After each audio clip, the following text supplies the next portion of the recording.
Welcome to the Deep Dive. Today we are strapping in for a wild, fascinating journey into the life of a man who is arguably the most recognizable face in heavy metal, yet whose longevity and journey constantly surprise even his biggest fans. John Michael Osbourne, better known globally as Ozzy. It's quite a career to try and unpack. He's this figure just synonymous with chaos, really, but also with this incredible, almost calculated commercial longevity. Right. So our mission today, I suppose, is to distill this massive amount of information. We're talking 76 years of music, mayhem, and, surprising business savvy by focusing on that deep, strange split. You know, the madman of rock persona he leaned into and the genuine multi-platinum success that kept him going across, 4 decades. And that commercial footprint is just staggering. It's genuinely hard to get your head around the numbers. We're talking over 100 million albums sold. 100 million. Yeah, combining his pioneering work with Black Sabbath and then that colossal solo career. And the industry recognition is finally complete now, isn't it? Absolutely. He's one of those rare few inducted into the Rock and Roll Hall of Fame, not just once, but twice. With Sabbath back in 2006, and then just recently, 2024, as a solo artist. That dual entry, well, it tells you pretty much everything about his lasting influence, doesn't it? It speaks volumes about a guy who started life in, post-war industrial England and somehow became this global cultural force. John Michael Osbourne, born 1948. Yeah, and he quickly got that notorious alias, the Prince of Darkness, a title he certainly lived up to. Sometimes on purpose, sometimes maybe not so much. He really evolved, though, didn't he? Yeah. From singer, songwriter, to this huge media personality and an iconoclast in every sense. Totally. Okay, let's unpack this and start right at the very beginning. Because to understand the icon, the one who courted the press with, bat-biting antics and all that, you really have to understand the gritty environment he came from. It was anything but rock royalty. Oh, not at all. He was born in Marston Green, grew up in the Aston area of Birmingham, England, right in the industrial heartland. His family was absolutely working class. How many kids were there? 6 children living in this tiny 2-bedroom house on Lodge Road. A very, very crowded environment. His dad was a tool maker. His mother worked at a Lucas factory, assembling components. Pretty standard, really, but tough. Life was focused on survival, not spectacle. And he had some pretty serious academic challenges early on, which must have fed that feeling of being an outsider. We know he dealt with dyslexia. Exactly. And dyslexia back then, it wasn't diagnosed, wasn't treated. No support. No. So dealing with it in that system meant he was just left behind, really. Yeah. He ended up leaving formal education really young, just 15. 15, wow. Yeah, and that set him on this path of manual labor, which was incredibly hard graft. He bounced through some seriously gritty jobs, stuff that really defines you, I think. Like what? He was a construction site laborer, a trainee plumber. He did a stint as an apprentice tool maker, and most famously worked in a car factory tuning horns. The horn tuner. That's the one. And also worked at a slaughterhouse for a bit. I mean, just imagine the sensory imprint from those places. You can almost see how that might translate into the darkness of the music later on. It wasn't just tough jobs either. There was that early run-in with the law that gave him a taste of, the other side. That's a really pivotal moment, I think. He was 17, convicted of robbing a clothes shop.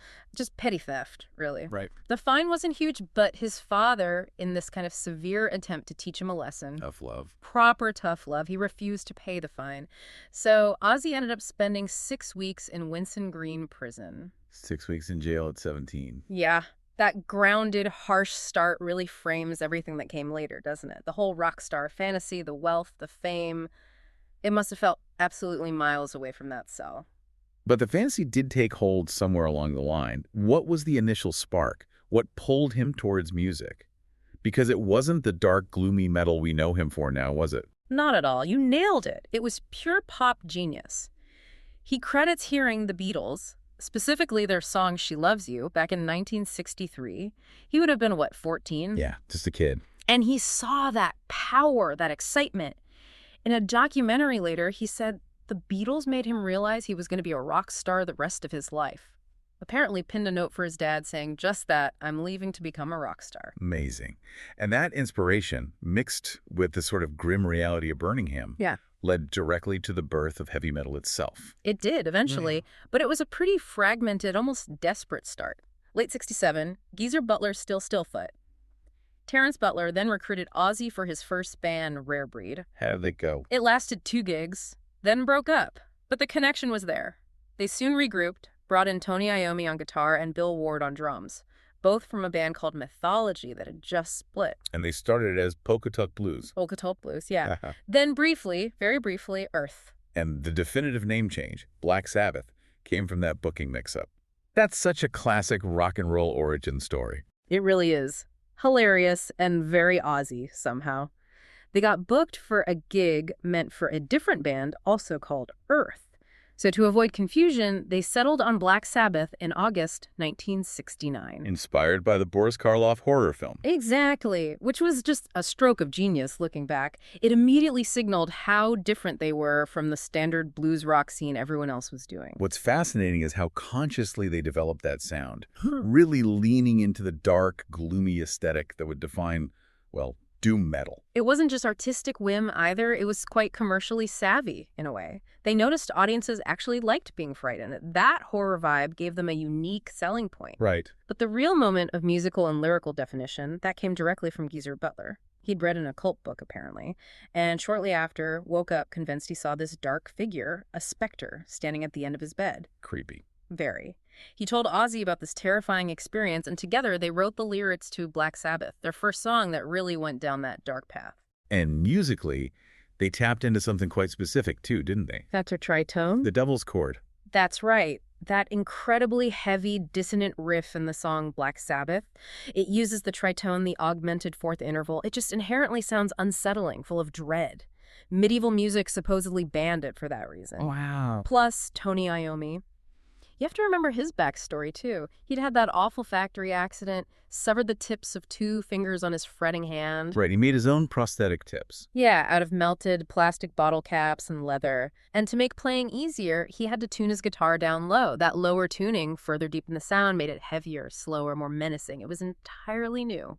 And despite this completely novel, kind of abrasive sound, success followed pretty quickly, didn't it? Even without much love from critics or radio. Swift and lasting success, yeah. They toured relentlessly. Those early albums, Black Sabbath and Paranoid, both in 1970, then Master of Reality in 71, they were commercially huge. But the critics hated them. Often, yeah. Master of Reality got absolutely slammed by influential critics like Lester Bangs at Rolling Stone, called it naive, simplistic, repetitive, absolute doggerel. Ouch. Brutal. Yet the fans bought it in droves. That record went double platinum decades later. The audience just knew what they liked, regardless of what the critics were saying. But that success, or maybe the lifestyle that came with it, didn't exactly lead to internal harmony, did it? By the late 70s, things were falling apart. Yeah, totally. By the late 1970s, the band was, frankly, a mess. Drowning in substance abuse, constant tension. The atmosphere was poisonous. Especially between Ozzy and Iommi. Yeah, particularly between them. Iommi was getting increasingly frustrated with Ozzy's unreliability, his drinking, his drug use. Ozzy, on the other hand, felt Iommi was manipulating the recordings, making him redo vocals endlessly, changing melodies without asking. It just became this vicious cycle of addiction and resentment. And it all came crashing down in the spring of '79. April 27, 1979. That was the day. The decision was made. At Iommi's insistence, really, but with support from Butler and Ward, who were also at their wits' end, Osbourne was kicked out of Black Sabbath. The official reason being unreliability and substance abuse. Which were undeniably huge issues, no question. But didn't Ozzy always kind of argue that, well, everyone was doing it, that his usage wasn't that different from the rest of the band at the time? He did maintain that, yeah. He argued his intake was similar, but maybe his behavior while under the influence was uniquely disruptive, or maybe he was just the easiest target. Regardless, the immediate aftermath for him was truly bleak. He got a payout, £96,000 for his share of the name. Sounds like a lot, maybe, but that was it. His entire stake. And then what? And then he basically locked himself away for 3 solid months, just binging on cocaine and alcohol. He genuinely thought his career was over. Finished. Believed he was destined to go back to Birmingham, back on the dole, just like before the Beatles ever happened. It's incredible to think, from that absolute low point, that the narrative shifts so dramatically, from utter collapse to what became arguably an even more successful solo career. It's an amazing comeback story, and it starts largely thanks to Don Arden, but crucially, his daughter, Sharon. Right, Don Arden was managing Sabbath at the time. He was. He signed Ozzy to Jet Records, but he didn't really believe in Ozzy as a solo act initially. His hope was that Ozzy would either crawl back to Sabbath or maybe name his new band Son of Sabbath. Oh, God. Son of Sabbath. Can you imagine? Ozzy absolutely hated it, despised it, saw it as just a cheap imitation. Dawn was really just hedging his bets, protecting his investment. And this is where Sharon steps in and just fundamentally changes everything. She was sent to L.A. to, quote, look after Ozzy's needs. Yeah, which was possibly the biggest understatement in rock management history. She wasn't just some assistant. She was dispatched to manage the chaos, protect the investment, basically babysit him. But it became much more than that. Oh, way more. She saw the potential beyond Sabbath. Ozzy was immediately drawn to her, not just physically, but because she got him, she believed in him when almost no one else did. Their professional relationship very quickly turned romantic. And they got married in '82. July 4th, 1982, Independence Day. Ozzy apparently chose the date quite practically, so he'd never forget their anniversary. Smart man. Huh. And that marriage, that partnership, really became the bedrock of the whole Ozzy Osbourne brand, didn't it? Leveraging the chaos instead of just apologizing for it. Absolutely. Sharon wasn't just his wife. She was his manager, strategist, protector, the driving force. And that partnership gave rise to the legendary Blizzard of Oz era, which was a massive musical departure from Sabbath. Huge departure. Tell us about the band. Late 79, the Blizzard of Oz band starts to form, and the core lineup was just electric. Randy Rhoads on guitar, we have to talk more about him. Bob Daisley on bass and crucially writing lyrics, and Lee Kerslake on drums. And the debut album, Blizzard of Oz, just launched him. Totally. It launched his solo career with a sound that, okay, it kept some of the darkness, but it added this whole new layer of technical skill, melody, complexity. We absolutely have to stop and talk about Randy Rhoads here. He wasn't just a guitarist, he really defined a new era of guitar playing. He absolutely did. Rhoads was different. He was steeped in classical music, classical technique. He brought this neoclassical sensibility to heavy metal that was just groundbreaking. He didn't just shred, he composed. Exactly. Listen to Crazy Train, the riff, the solo, or the sophistication in Mr. Crowley. That technical brilliance, which was kind of missing from the sludgier, later Sabbath stuff, it immediately set Ozzy's solo sound apart. Made him a leader in that whole new wave of British heavy metal scene, even though he was technically from the older generation. And commercially, that record, Blizzard of Oz, monumental, quadruple platinum status in the U.S. eventually. Yeah. And crucially, without a single top 40 hit single. That's almost unheard of, especially then, early MTV era. It really shows the power of that core fan base, doesn't it? An FM rock radio, album-oriented rock. The synergy between Ozzy's instantly recognizable voice and Rhoads' genius guitar work was just electric, which makes what happened next even more tragic. Yeah, that brings us, unfortunately, to the heartbreaking death of Randy Rhoads in 1982. The circumstances are still just shocking. It was a horrific, senseless accident. It plunged Ozzy into one of the deepest depressions of his life. They were on the Diary of a Madman tour down in Florida. The band's tour bus driver, this guy Andrew Aycock. He had a pilot's license. Yeah, but apparently it wasn't current. He took Rhoads and Rachel Youngblood, the band's seamstress and makeup artist, up in this small Beechcraft Bonanza plane that was parked nearby, without permission. Just for a joyride. Apparently. The pilot decided it would be fun to buzz the tour bus where Ozzy, Sharon, and others were sleeping. He did a couple low passes. On the third pass, the plane's wing clipped the top of the bus. Oh my God. Yeah, clipped the bus, hit a pine tree, and then crashed violently into the garage of a nearby mansion. It just burst into flames. Rhoads, Aycock, and Youngblood were all killed instantly. The official NTSB finding just cited poor judgment by the pilot. It feels so inadequate. It absolutely does. Doesn't capture the sheer chaos and the pain. Ozzy was utterly devastated. This was the guy who had just pulled him out of the post-Sabbath abyss, given him a new musical life, and now he was gone. It must have thrown everything into turmoil. Complete chaos. But the machine doesn't stop, does it? Contractual obligations didn't pause for grief. Randy was eventually replaced on the tour by Bernie Torme and then Night Ranger's Brad Gillis. And they still had a contract to deliver a live album. Which led to Speak of the Devil later that year. Yeah, and that album is fascinating in itself. It was recorded with Gillis on guitar, but it was composed entirely of Black Sabbath covers. Despite the original plan being to record his solo stuff live. Exactly. It was pure contract fulfillment. Maybe a slightly cynical move by the management or label to capitalize on the Sabbath connection, prove Ozzy could still sell those songs. Maybe even a bit of a middle finger back to his old band. Who knows? But the career had to keep moving.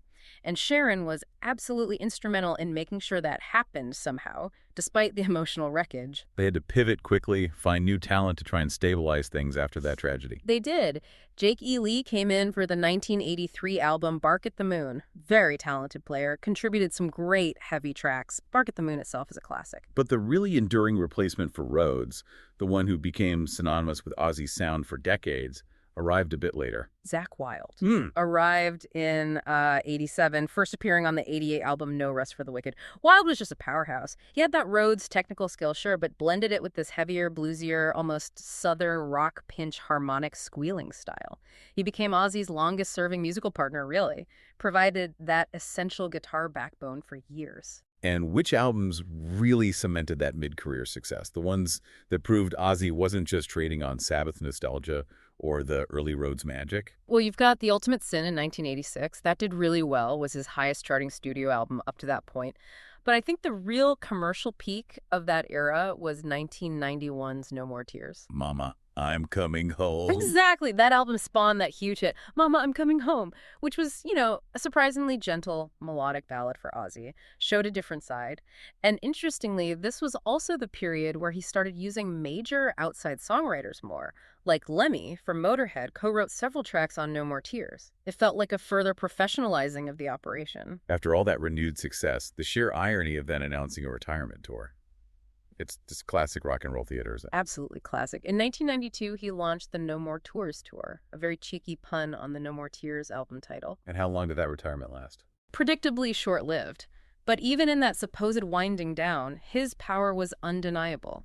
He picked up his first Grammy Award in 1994, Best Metal Performance for the live version of I Don't Want to Change the World from the Live and Loud album, confirmed that even retiring Ozzy still had immense stage presence. And this sort of false retirement actually paved the way for the eventual Black Sabbath reunion, didn't it? It kind of opened the door again. By 1995, retirement was clearly off the table. He released the album Osmosis and launched the brilliantly named Retirement Sucks Tour. Love it. And then, the formal Black Sabbath reunion started to gain momentum in 1997, largely centered around the Ozfest shows that Sharon had created. That led to the big live album reunion in 1998, and then intermittent touring with the original lineup, Ozzy, Tony, Geezer, Bill, over the next couple of decades. Okay, so this next section. This is where the public image, the Prince of Darkness, really explodes. It completely overtook the musician in many ways. But what's crucial, as you mentioned earlier, is that this chaos wasn't just happening to him. It was actively managed, even monetized. You've absolutely hit the nail on the head there. It started, I think, as genuinely chaotic behavior fueled by addiction and maybe his personality. But Sharon very quickly realized the incredible commercial value in that madman of rock persona. He leaned into it. And that led to massive backlash, right? Particularly from religious groups. Oh, intense backlash. Christian groups, especially in the U.S. during the 80s moral panic, accused him of actively promoting Satanism, of being this corrupting influence on teenagers. Figures like the Protestant fundamentalist Jeff Godwin wrote entire books denouncing him. That's a heavy thing to have thrown at you, being called an agent of evil, basically. How did Ozzy handle that level of public demonization? With a pretty potent mix of defiance and self-deprecating humor, actually. He definitely absorbed those charges into his stage persona, the imagery, the album art. But he also hit back. He wrote lyrics mocking the Christian right. Miracle Man, for instance, was a direct shot at the televangelist Jimmy Swaggart after his big sex scandal in '88. And I love that anecdote about him actually joining the protesters outside his own show. It just sums up his whole approach, doesn't it? He later said he felt he had this sort of symbiotic relationship with the evangelists and moral crusaders. He joked he once grabbed a sign, drew a smiley face on it, and just joined the picket line outside his own gig. Claimed he was keeping them in jobs. The controversy became the marketing. A brilliant, if utterly chaotic, brand strategy masterminded by Sharon. Beyond the sort of theatrical defiance, there are the really infamous antics, the stories people know, even if they don't know his music. We have to quickly recap the big three. Right, the holy trinity of Ozzy mayhem. First, the one that really cemented the brand of uncontrollable chaos. The Dove incident. 1981, a meeting with CBS Records executives in Los Angeles. Right, so that's just to happen.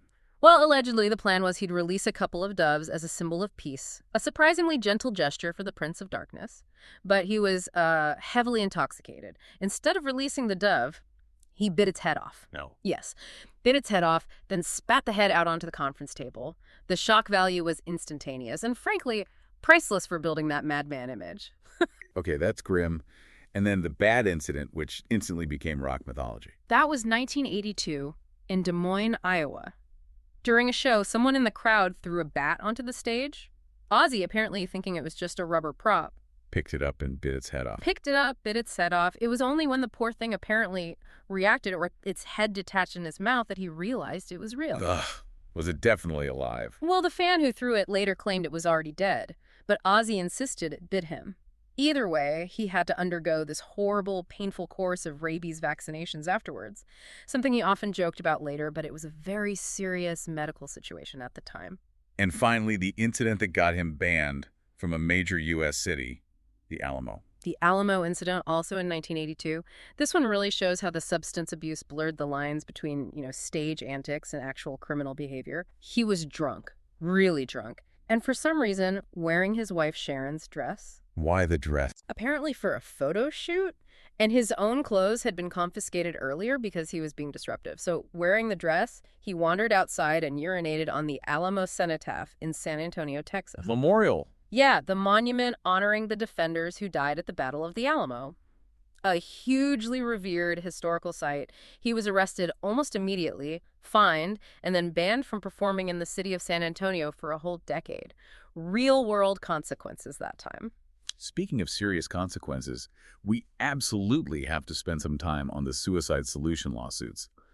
These were terrifying for the Osbournes, hugely public, and raised massive legal and ethical questions about artistic freedom versus responsibility. This was probably the most challenging period for them, legally and personally, definitely. The most prominent case kicked off in 1984, filed by the parents of John McCollum.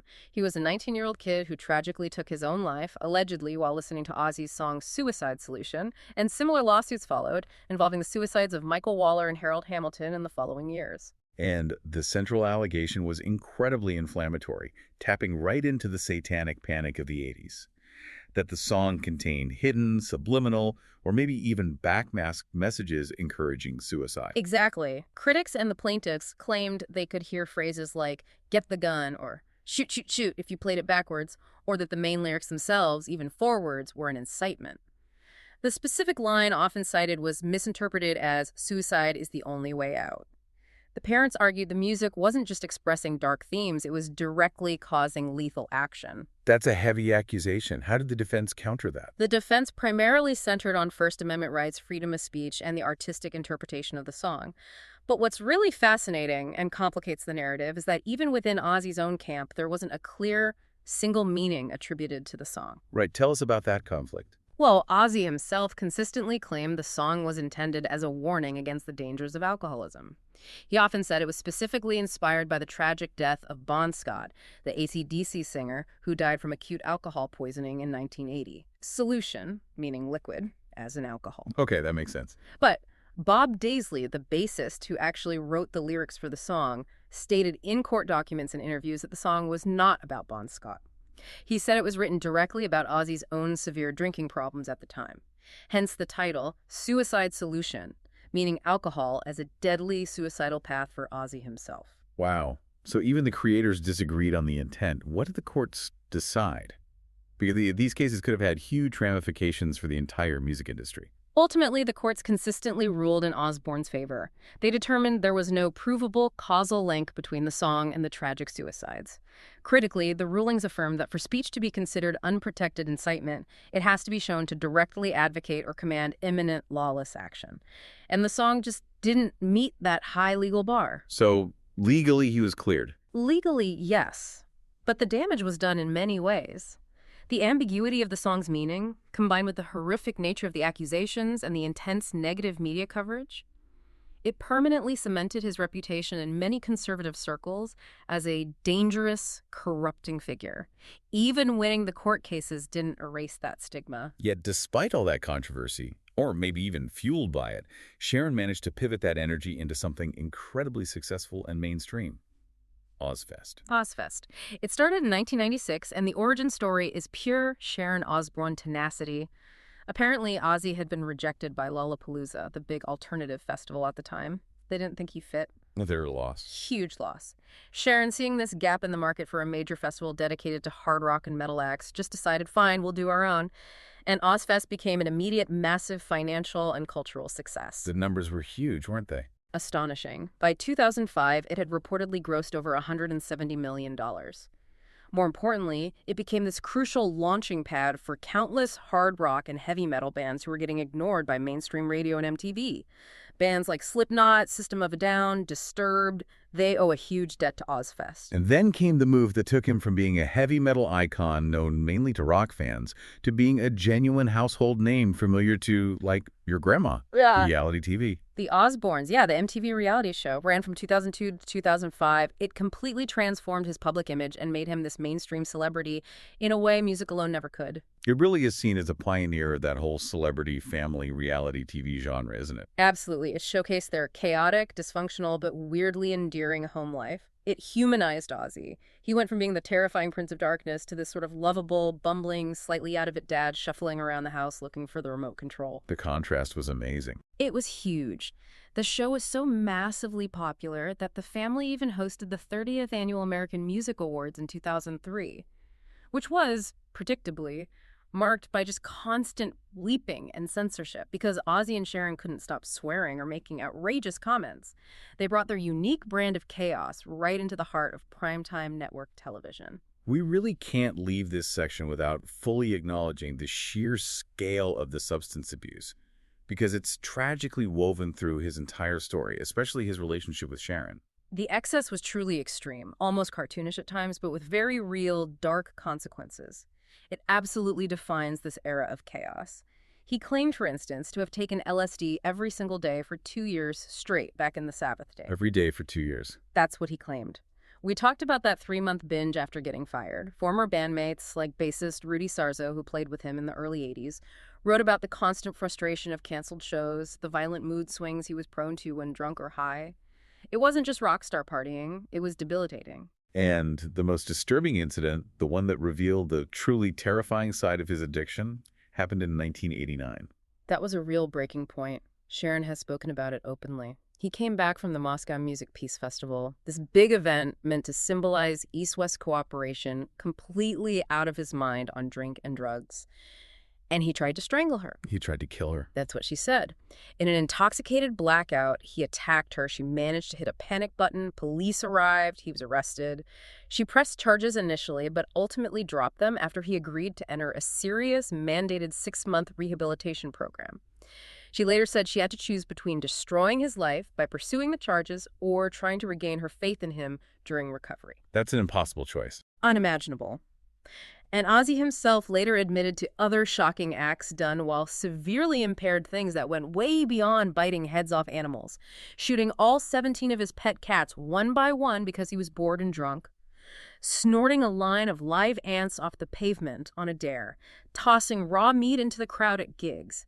These weren't just eccentric rock star antics, they were the symptoms of a profound, life-threatening addiction spiraling completely out of control.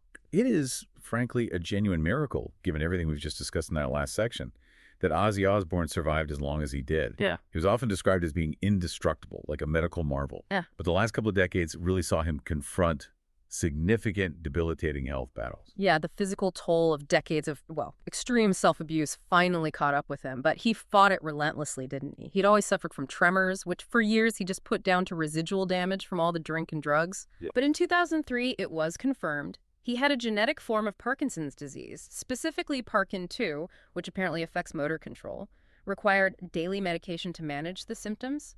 He didn't go public with the diagnosis until 2020, but when he did, he was very clear, saying something like, "I'm not dying from Parkinson's. I've known I've had it for some time." Still defiant, you know?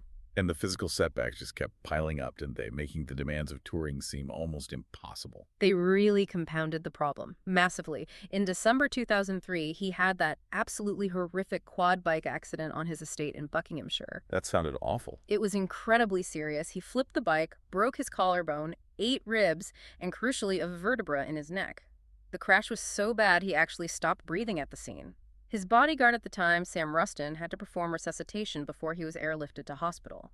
Recovering from that kind of trauma, especially with an underlying neurological condition like Parkinson's, it makes movement, let alone performing high-energy rock shows, incredibly difficult. And then fast forward to 2019, and another major incident effectively ended his touring career for good. Yeah, a really bad fall at his home in Los Angeles. Caused significant spinal damage, aggravating the old neck injury from the quad crash. It's catastrophic, really. It required major surgery, multiple surgeries, in fact, followed by years of painful rehabilitation and physiotherapy. And this derailed his final tour attempt. Completely. He'd started the No More Tours 2 tour back in 2018. Yeah, another final tour. But the spinal damage, combined with the arrival of the COVID-19 pandemic shutting everything down, meant constant postponements. He kept hoping, kept rescheduling for 3 years. But finally, in January 2023, he had to announce its permanent cancellation. He just physically couldn't do it anymore. It marked his involuntary retirement from the road. A really tough end to that part of his life. But despite being unable to tour, incredibly, he continued recording new music, and it was really well received right into his final years. He was creatively firing on all cylinders almost until the very end. It's quite remarkable. His later career albums are really strong. You've got Black Rain in 2007, which he proudly stated was the first album he ever wrote and recorded completely sober. That's a huge personal milestone right there. Absolutely. Then Ordinary Man in 2020, which had that surprising duet with Elton John on the title track. And his final studio album, Patient Number 9, released in 2022. And that won Grammys, didn't it? It did. Picked up a Grammy in 2023 for Best Rock Album and Best Metal Performance for the track Degradation Rolls. And that track, incredibly, featured a guest solo from Tony Iommi, bringing his career full circle, collaborating with Tony even on his newest solo material right near the end. Given his health issues, a quiet fade from public view was probably never on the cards.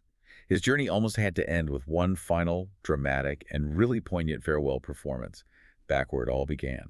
And what a powerful final statement it was, bringing the whole story of the working-class kid from Aston right back home to Birmingham, July 5, 2025. He played his Fod'll Ever show, billed perfectly as Back to the Beginning, at Villa Park, Aston Villa's football ground. It was a proper Black Sabbath reunion. The original lineup, yeah. Ozzy, Tony Iommi, Geezer Butler, and Bill Ward back behind the drums, the one fans had always hoped for. But it was visually quite shocking, quite moving. Because of the progression of the Parkinson's, he'd lost much of his ability to walk or stand for long periods. So Ozzy performed the entire show seated on this specially designed, quite imposing black throne. Wow. Yeah, it was this incredibly potent image of defiance, but also vulnerability. The Prince of Darkness, still commanding the stage, but needing this throne, in front of 40,000 adoring fans in his hometown. That show must have been incredibly emotional, completing the circle, starting and ending with the original band right there in Birmingham. Just 17 days after that final triumphant performance, on July 22, 2025, John Michael Osbourne died peacefully at his home in Buckinghamshire. He was 76 years old.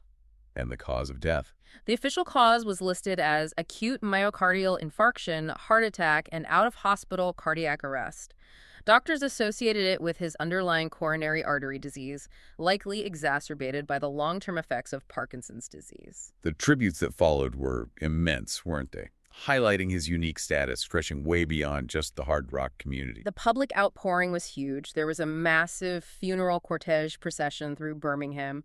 It passed his childhood home on Lodge Road, paused symbolically at the Black Sabbath Bridge on Broad Street, which had been named in their honor so his family could view the sea of fan tributes left there. And that tribute from Buckingham Palace. That was extraordinary, wasn't it? The band of the Coldstream Guards, the ones in the bearskin hats playing Paranoid during the changing of the guard ceremony, Black Sabbath echoing around Buckingham Palace. That single moment probably confirmed his status as a true, albeit unconventional, national cultural icon, despite all the decades of controversy and mayhem. So his legacy, as we've gone through in such detail, clearly dual. He was the revolutionary pioneer with Black Sabbath, rightly called the godfather of heavy metal. Absolutely. He helped invent a genre. And then he was this enduring, often controversial solo artist who generated multi-platinum hits across decades, constantly reinventing himself, defining heavy music for generations. He was, and he remained, one of the most commercially successful artists in the entire history of hard rock and heavy metal. Sustaining that career through decades, where so many contemporaries faded away, is remarkable in itself. And beyond the music, you can't ignore the impact of the Osbournes. It really did pioneer that modern era of celebrity family reality TV. He was hard rock's ultimate comeback kid, wasn't he? He just defied every single expectation, especially the ones predicting his own early demise due to that unbelievable lifestyle. Which brings us perfectly to our final provocative thought for you, the listener. We've traced the narrative, the chaos, the extreme addiction, the seemingly impossible longevity. Given the sheer depth of his struggles, the decades and decades of extreme physical and chemical stress his body endured and somehow survived, how might the analysis of his full genome really change things?